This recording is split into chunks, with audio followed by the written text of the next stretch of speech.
Ndabashimiye ko muteze amatwi. Uyu munsi ni wa mwaka wo kuganira n'ingingo y'umunsi.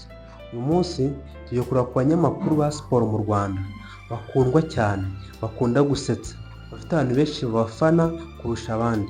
Turareba mu binyamakuru byigenga ndetse n'ibya leta. Hari abanyamakuru benshi uza gusangamo uza gutungurwa, abenshi wabonaga cyangwa wumvaga ariko badakunze kurusha abandi. Ese wowe urumva ko ari abahe? Ese urumva ko ari bande? Ntega amatwi rero. Abatarakora subscribe bashyashya kuri uyu murongo wa YouTube turabakiriye. Mukore subscribe, mukore share, mushyiraho comment. Ndetse n'abandi mwese bandi basigaye munkurikire cyane. Wowe wumva urutonde rw'abanyamakuru 10 ba siporo mu Rwanda bakunzwe kurusha abandi, urumva ari bande? Reka tujye ku mwanya wa 10. Ku mwanya wa 10 turasanga umunyamakuru yitwa Jean-Luc Ifurayacu. Uyu nguyu ni umunyamakuru akora kuri BNB FM Umwezi. Uyu nguyu yanyuze kuri radio TV10 ndetse ni umunyamakuru ukundwa n'urubyiruko cyane.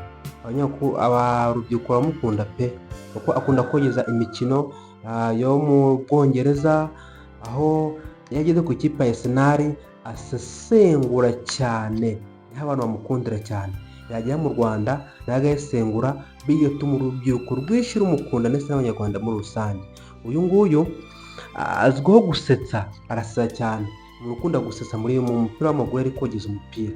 Niyo mpamvu rero byamuteretse ku mwanya wa 10 mu banyamakuru ba siporo mu Rwanda bakunzwe kandi barebwa cyane kurusha abandi. Uyu arasetsa mu mupira w'amaguru pe, arasetsa ari kogeza umupira kandi nawe maje ku mwanya wa 10. Ku mwanya 9 turahasanga Ligoga Lucy. Uyu nguyu nawe ni umunyamakuru ukora kuri RBA, akora mu biganiro bya siporo haba kuri televiziyo cyangwa se kuri radiyo. Uyu nguyu ni umugore rwose wabiciye bigacika mu itangazamakuru, aho ayobora ibiganiro cyane cyane mu biganiro bya siporo. Usanga ari umuntu uyoboye ikiganiro. Uyu munyamakuru yaciye ku bitangazamakuru bitandukanye, harimo Isango Star, harimo Kiss FM, KFM ndetse na Radio 10. Umunyamakuru yaraciye rwose mu bijyanye na siporo, kandi kuri Radio Rwanda arakunzwe, kuri TV Rwanda arakunzwe. Niyo mpamvu rero yaje ku rutonde rw'abanyamakuru 10 ba mbere mu Rwanda ba siporo bakunzwe kurusha abandi. Uyu Ligoga Lucy arazwi cyane, haba urubyiruko haba abakuze. Uyu mumama baramukunda cyane kuko azi kuvuga amakuru y'imikino, azi kogeza umupira cyane cyane. Umva ko rero nawe yaje mu rutonde nk'umunyamakuru w'umugore rwose uri ku mwanya wa 9 mu banyamakuru b'imikino bakunzwe kurusha abandi muri no Rwanda mwaka wa 2026. Ligoga Lucy ari ku mwanya wa 9. Ku mwanya wa 8 uraza gutungurwa. Ku mwanya wa 8 turasanga Butoyi Jean. Uyu nguyu ni umunyamakuru ukora kuri RBA, akora mu kiganiro cy'urubuga rw'imikino no kogeza umupira cyangwa se gukora ibyegeranyo. Uyu nguyu yabaye perezida w'ishyirahamwe ry'abanyamakuru ba siporo mu Rwanda.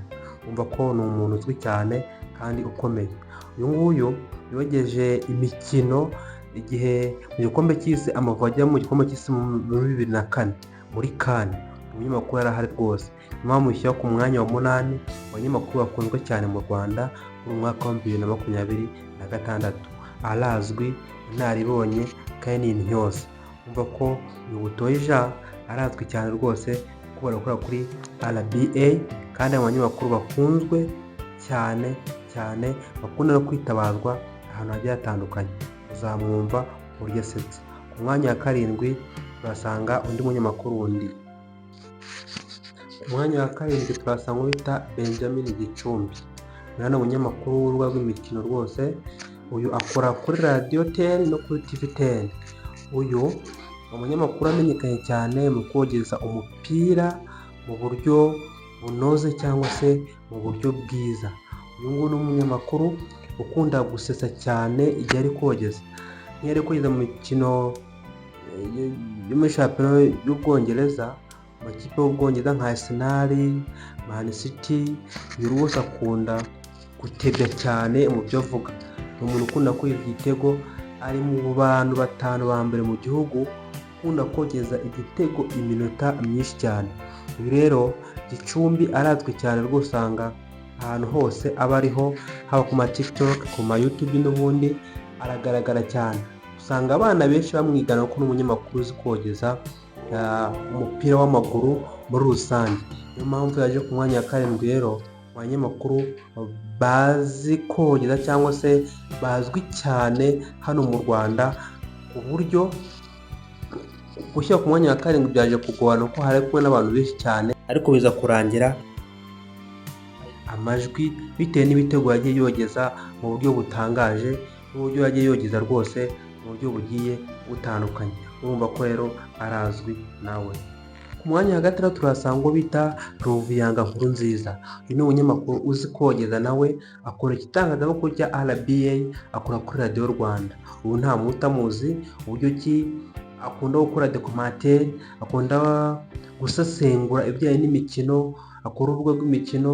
Uyu nguyu ni umuntu ukunzwe n'abantu benshi cyane kuko nawe ari abantu bazi kogeza ibitego mu buryo budasanzwe. Usanga akenshi nawe akorana na Rigo Garusi nk'uko twabibonye n'ubundi. Uyu nguyu usanga nawe ari mu bantu bahagarariye ikiganiro mu gihe bari mu rubuga rw'imikino. Niyo mpamvu rero yaje ku rutonde rw'abanyamakuru 10 ba mbere mu Rwanda bakunzwe ba siporo, bazi kogeza, bakunzwe n'abantu bakora documentaire mu buryo bugiye butandukanye. Uyu nguyu usanga imikino myinshi ya shampiyona y'u Rwanda ari mu bantu bazi kuyogeza mu buryo budasanzwe, kuko uyu nguyu nubwo amaze igihe kirekire kuri radiyo Rwanda, umuntu agiye abona uburyo bugiye butandukanye. Niyo mpamvu aje ku mwanya wa 6. Ku mwanya wa 5 turasanga Uwimana Clarisse. Uyu nguyu ni umunyamakuru w'ikinyamakuru cya BNB FM Umwezi. Ni umunyamakuru wa siporo uzwi cyane cyane cyane abanyarwandakazi bogeza umupira. Uyu nguyu yaciye ku maradiyo agiye atandukanye, harimo Radio 10, Flash FM, Contract FM n'andi maradiyo agiye atandukanye. Uyu nguyu ni umunyarwandakazi wogeza umupira mu buryo budasanzwe cyane kurusha abandi. Niyo mpamvu yaje ku mwanya wa 5 rero abanyamakuru ba siporo mu Rwanda bazi kogeza umupira kandi bakunzwe cyane. Uyu ntiwamubona wogeza umupira rwose, aricara aravuga yogeza igitego, kibaza niba ijwi ry'umunyarwandakazi bikakuyobera. Niyo mpamvu rero mu banyamakuru 10 ba mbere mu Rwanda bazi kogeza ibitego kandi bakunzwe kandi mu buryo bw'ubwenge, uyu nawe Clarisse yajemo rwose. Niyo mpamvu rero abantu mukurikira ikinyamakuru BNB Umwezi, cyane cyane muri shampiyona y'Ubwongereza, shampiyona y'Abataliyani, shampiyona ya Espagne, imikino ikomeye rwose, akenshi bakunda kuri uyu mukobwa akaba ari uyobora umukino kuva utangiye kugeza urangiye. Niyo mpamvu uraje ku mwanya wa 5. Tuyegura ku mwanya wa 4 uraza gutungurwa. Ku mwanya wa 4 turasanga David Bayingana. Uyu ni umunyamakuru rwose uzi kogeza umupira hano mu Rwanda, yamushyize ku mwanya wa 4 mu banyamakuru ba siporo bazi kogeza. Uyu nguyu na CEO wa radiyo BNB FM Umwezi, cyane ko rwose ari n'umuyobozi rwose muri iyo komite arimo. Ikindi ni umu MC mu birori. Uyu ni umunyamakuru rwose ukunzwe cyane, uzwi cyane n'abantu benshi cyane kuko asanzwe ayobora.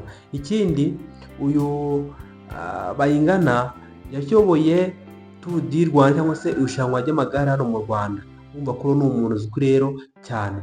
Kubivamo akajya mu binyamakuru byatumye amenyekana mu banyamakuru rwose. Ikindi muri siporo ni umuntu uzi kogeza umupira, ni umuntu uzi gusesengura, ni umuntu ucukumbura, ni umuntu uvuga amagambo y'ubwenge rwose, ukabona ko ari umunyamakuru ubyumva kandi ubishoboye cyane, azi kogeza cyane ibitego byiza. Niyo mpamvu yaje ku mwanya wa 4. Umwanya wa 3 turasanga Sam Karenzi. Uyu nguyu ni umunyamakuru akaba na CEO wa radiyo SKFM. Uyu nguyu yanyuze ku maradiyo atandukanye, Radio Sarusi, Radio 10, Fine FM. Urumva ko umunyamakuru rero wagiye uca ahantu henshi cyane kandi hazwi, bituma amenyekana. Ubu rero azwi rwose mu gushaka amakuru muri Rayon Sport, muri APR, imbere ndani. Urumva ko ni umuntu uzwi usanzwe uzi ibintu by'imikino. kandi n'umuntu uzi kogeza imipira rwose kandi ufite ubusesenguzi budasanzwe. Byatumye bimutereka rero ku mwanya wa gatatu mu banyamakuru ba mbere ba siporo mu Rwanda bazi kogeza cyangwa se bazi gushakisha amakuru mu buryo bugiye butandukanye. Ikindi uyu nguyu azwiho kujya aterana n'amagambo n'abandi banyamakuru bagiye batandukanye rwose, ariko mu buryo bwa kinyamwuga bwubaka umupira w'amaguru ndetse no ku isi. Niyo mpamvu aje ku mwanya rero wa gatatu. Ku mwanya wa kabiri turasanga Jado Castar. Uyu ni umunyamakuru uzwi cyane hano mu Rwanda, cyangwa se akora BNB FM Umwezi. Uyu yaciye ku maradiyo atandukanye nka Radio Salusi, yayinyuzeho n'andi maradiyo agiye atandukanye. Rero yaje ku mwanya wa kabiri umunyamakuru bazwi, bakunzwe kandi bavuga ibintu by'ubwenge cyane. Byagoranye kugira ngo ducitemo rero urutonde rwose. Ku mwanya wa kabiri hari abantu bagera muri 6, ariko yaje kurangira Jado Castar ari we agiyeho. Uyu nguyu rero azwiho rwose mu kugira ibiganiro bishyushye, azwiho kuba ari umuntu ukunda gusura inkuru mbere y'abandi. Ni umunyamakuru uzwi cyane kandi ufite uruhare runini mu itangazamakuru hano mu Rwanda, kuko akenshi usanga ariyo muntu utangwaho urugero cyane cyane mu kogeza imipira. Umuntu yogeza neza cyane kurusha abandi. Niyo mpamvu twavuze ku mwanya wa kabiri abanyamakuru bazwi hano mu Rwanda. Ku mwanya wa mbere turasanga Rugangura Axel. Uyu nguyu uzwiho rwose kogeza umupira cyane, akora kuri Radio Rwanda muri RBA, niho azwi cyane mu buryo bwo kogeza umupira, mu buryo bwo gusesengura, mu buryo bwo gutanga ibitekerezo by'ubwenge, mu buryo bwo kuyobora ibiganiro bigiye bitandukanye bya siporo, ndetse n'andi maradiyo agenda amutumira cyane. Kumva ko ari umunyamakuru ufite speech nziza kandi rwose uzi gukora documentaire nziza cyane. Uyu azwiho kogeza ibitego byiza cyane cyane ari kumwe na Claude. Ni abantu bazi kogeza cyane. Uyu rero yaje kugubana kuko ku mwanya wa mbere hari abanyamakuru bajya muri 4, ariko birangira Rugangura Axel ariwe muntu utwaye amanota yo ku mwanya wa mbere, bitewe n'uburyo ki akurikirwa n'urubyiruko, abagabo, abagore kuri interinete. Usanga rwose ari umuntu uzwi cyane. Niyo mpamvu twamushyize ku mwanya wa mbere mu banyamakuru 10 ba mbere mu Rwanda ba siporo bazi kogeza umupira w'amaguru, bakunzwe kandi bakurikirwa cyane ku mbuga nkoranyambaga. Baza rero kumva ko rero ari ibintu byiza cyane Rugangura Axel ku mwanya wa mbere. Rero ndabashimira abantu twabanye.